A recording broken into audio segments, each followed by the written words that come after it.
नमस्कार, आप देख रहे हैं सुदर्शन न्यूज और मैं हूं आपके साथ अमित शर्मा। वक्त है बड़ी बहस का, जिसमें आज हम बात करेंगे देश की राजधानी दिल्ली में चल रही बीजेपी की 2 दिवसीय राष्ट्रीय कार्यकारिणी की बैठक की। बीजेपी ने 2024 के रण के लिए तैयारियां शुरू कर दी हैं। दिल्ली में पीएम मोदी के रोड शो के साथ बीजेपी ने चुनावी शंखनाद कर दिया है। पीएम मोदी ने पहले रोड शो किया, फिर उसके बाद बीजेपी की राष्ट्रीय कार्यकारिणी बैठक में पहुंची। बीजेपी ने 2023 के सेमीफाइनल और 2024 के फाइनल की तैयारियों को धार देना शुरू कर दिया है। 9 राज्यों के विधानसभा चुनाव की रणनीति और लोकसभा चुनाव के रोडमैप के लिए बीजेपी महामंथन कर रही है। इस राष्ट्रीय कार्यकारिणी की बैठक में कई मुद्दों पर रणनीति बनेगी। उधर कांग्रेस ने पीएम के रोड शो की तुलना भारत जोड़ो यात्रा से करते हुए सवाल खड़े किए हैं। आज इन सभी विषयों को लेकर हम चर्चा करेंगे, लेकिन पहले एक रिपोर्ट आपको हम दिखाते हैं, उसके बाद चर्चा की शुरुआत करेंगे। एक बहुत बड़ा पैनल हमारे साथ मौजूद रहने वाला है।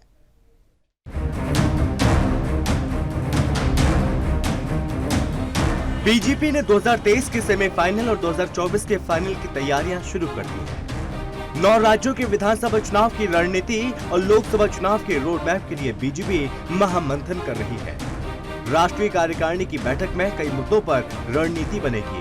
बैठक इसलिए भी अहम हो जाती है क्योंकि बीजेपी के सारथी जेपी नड्डा का कार्यकाल भी इसी महीने पूरा हो रहा है। अटकलें लगाई जा रही है कि पार्टी की महापंचायत में नड्डा का कार्यकाल बढ़ाया जा सकता है। राजनीतिक पंडितों की माने तो पार्टी अध्यक्ष का कार्यकाल बढ़ाए जाने की एक अहम वजह इसी साल में होने वाले 9 राज्यों के चुनाव भी है। पॉलिटिकल पंडितों के मुताबिक तकनीकी तौर पर 2022 में बीजेपी संगठन के चुनाव नहीं हो सके हैं, इसलिए नड्डा को ही लोकसभा चुनाव तक पद पर बने रहने को कहा जा सकता है। बीजेपी के संविधान के मुताबिक कम से कम 50% यानी आधे राज्यों में संगठन चुनाव के बाद ही राष्ट्रीय अध्यक्ष का चुनाव किया जा सकता है। अगर बीजेपी नड्डा को फिर से अपना सारथी चुनती है तो वो लगातार दूसरा कार्यकाल हासिल करने वाले तीसरे नेता बन जाएंगे। इससे पहले लाल कृष्ण आडवाणी और साथ ही अमित शाह का कार्यकाल बढ़ाया गया था।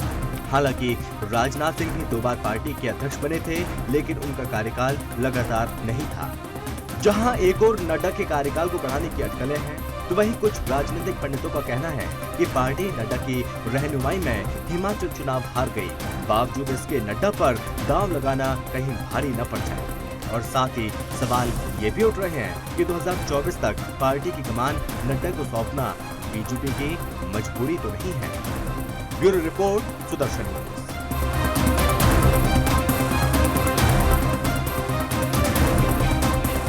छोटा सा रोड शो प्रधानमंत्री ने निकाला है, ये दिखाने के लिए कि वो अभी भी लोकप्रिय हैं। हमारे लिए भारत जोड़ो यात्रा एक मूवमेंट है, एक जन आंदोलन है। ये घबराए हुए हैं। तो दिल्ली में बीजेपी की राष्ट्रीय कार्यकारिणी की 2 दिवसीय बैठक शुरू हो चुकी है और यह बैठक बहुत ज्यादा महत्वपूर्ण है। यह महत्वपूर्ण इसलिए भी है क्योंकि बीजेपी को 2023 में जिन 9 राज्यों में विधानसभा का चुनाव होना है उसकी तैयारी करनी है, और इसके साथ ही अगले साल 2024 में लोकसभा का चुनाव होना है। मिशन रिपीट में बीजेपी अभी से जुट गई है और इस लिहाज से अगर देखा जाए तो बहुत ज्यादा महत्वपूर्ण यह बैठक होने जा रही है, जिसकी शुरुआत आज से हुई है, यानी कि कल भी यह बैठक जारी रहेगी। जिसमें जिस तरीके से हमने आपको बताया कि साल 2023 में होने वाले 9 राज्यों में विधानसभा का चुनाव, अगले साल होने वाला लोकसभा चुनाव, और इसके साथ ही यह भी जानकारी निकलकर सामने आ रही है क्योंकि बीजेपी के जो मौजूदा राष्ट्रीय अध्यक्ष हैं जेपी नड्डा, उनका कार्यकाल खत्म होने वाला है और इसी महीने के आखिर में उनका कार्यकाल खत्म हो रहा है और यह जानकारी मिल रही है कि उनको एक्सटेंशन दिया जा सकता है। और इस लिहाज से भी बैठक बहुत ज़्यादा इंपॉर्टेंट है, बहुत ज़्यादा महत्वपूर्ण है। इन सभी विषयों को लेकर हम चर्चा करेंगे। एक बड़ा पैनल फिलहाल हमारे साथ मौजूद है। कौन कौन लोग हमारे साथ मौजूद हैं उससे पहले आपका हम परिचय करा देते हैं। हमारे साथ बीजेपी की तरफ से खेमचंद शर्मा जी जुड़ गए, जो कि बीजेपी के प्रवक्ता हैं। इसके साथ ही हमारे साथ कांग्रेस की तरफ से कांग्रेस के प्रवक्ता आदेश भारद्वाज जी जुड़ गए, और इसके साथ ही हमारे साथ पत्रकार जर्नलिस्ट रमेश ठाकुर जी जुड़ गए, और इसके साथ ही अब से कुछ ही देर के बाद सौरभ तिवारी, जो कि हमारे इनपुट एडिटर हैं सुदर्शन न्यूज़ के, वो भी हमारे साथ जुड़ जाएंगे। उनसे भी हम अपडेट लेंगे इस बैठक को लेकर, क्या कुछ आज हुआ, और रोड शो के लेकर भी उनसे हम जानकारी हासिल करेंगे। लेकिन सबसे पहले आप सभी का मैं स्वागत करते हुए खेमचंद जी आपके पास आना चाहूँगा, और मेरा आपसे सवाल ये है कि पीएम मोदी रोड शो करते हैं तो क्या इसका मायने ये निकाले जाएं कि चुनावी शंखनाद आपने आज से कर दिया है देश की राजधानी दिल्ली से। दूसरा सवाल इसमें मेरा ये है कि जेपी नड्डा को एक्सटेंशन देने की बात चल रही है, तो क्या ये माना जाए कि जेपी नड्डा के अलावा अब कोई विकल्प आपके पास नहीं है, और या फिर आपको ऐसा लगता है कि उनका ट्रैक रिकॉर्ड अच्छा रहा है इसलिए उनको एक्सटेंशन देना जरूरी है। और लेकिन अगर आप ऐसा मानते हैं तो सवाल मेरा आपसे यह भी है कि हिमाचल, जो कि उनका अपना ही राज्य है, वहां पर आप चुनाव हारे।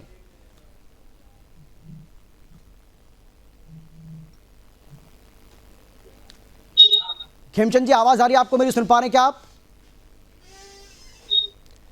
खेमचंद जी मेरी आवाज अब तक पहुंच पा रही है? चलिए हाँ ठीक है ठीक है, आवाज नहीं पहुंच पा रही है, इसको ठीक कराते हैं, इसको दुरुस्त कराते हैं, उसके बाद मैं आपके पास आऊंगा।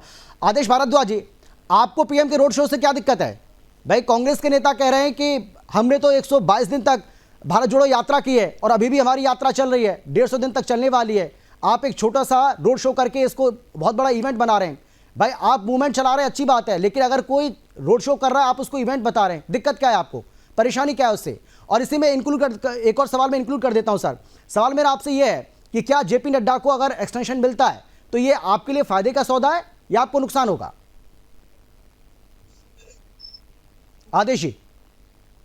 जी, पहला आपका सवाल है, ये जो इवेंट्स कर रहे हैं वो सच्चाई में पूरी तरह से इवेंट्स। आज देश के अंदर एक बड़ा कठिन माहौल है, चाहे आप जोशीमठ की बात लें, किसानों की बात लें, हर व्यक्ति को घर मिल जाएगा उसकी बात लें, और अभी हुए 3 राज्यों के चुनाव और उपचुनाव के परिणाम लें, तो 3 राज्यों में चुनाव हुए, हिमाचल में, दिल्ली में एमसीडी का चुनाव था और गुजरात में।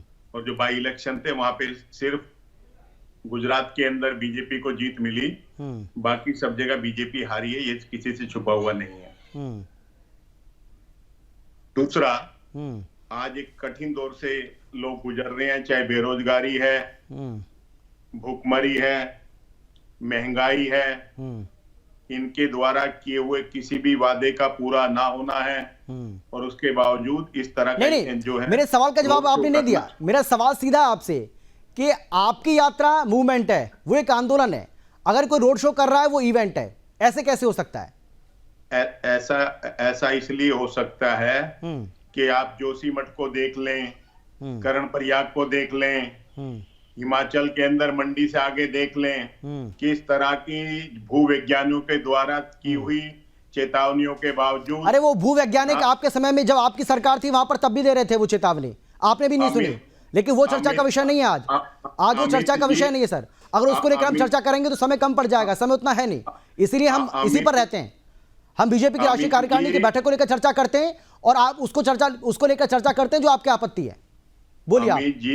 मैं बड़ी जिम्मेवारी के साथ कह सकता हूं कि आपकी मजबूरी हो सकती है, मेरी कोई मजबूरी नहीं है, मुझे तो लोगों की बात ही रखनी है। मुझे भी लोगों की बात रखनी है सर, लोगों के दर्द को नहीं, ये गलतफहमी हो सकती है आपकी कि मेरी कोई मजबूरी है, और उनके दर्द में प्रधानमंत्री को शामिल होना चाहिए या उनके लिए चिंतित होना चाहिए, लेकिन उसको ना करके प्रधानमंत्री जो एक जश्न मना रहे हैं, तो ये जश्न का समय नहीं है, ये लोगों के साथ खड़े होने का समय है। प्रधानमंत्री ने कहा कि 2022 तक हर व्यक्ति को छत मिल जाएगी, हर व्यक्ति के सर पे छत होगी, छत में घर में नल होगा, नल में जल होगा, लेकिन आज कहीं कुछ नहीं हो रहा जो है। तो ये आप देख सकते हैं, इसलिए क्योंकि सरकार की बोलिए आदेश जी बोलिए।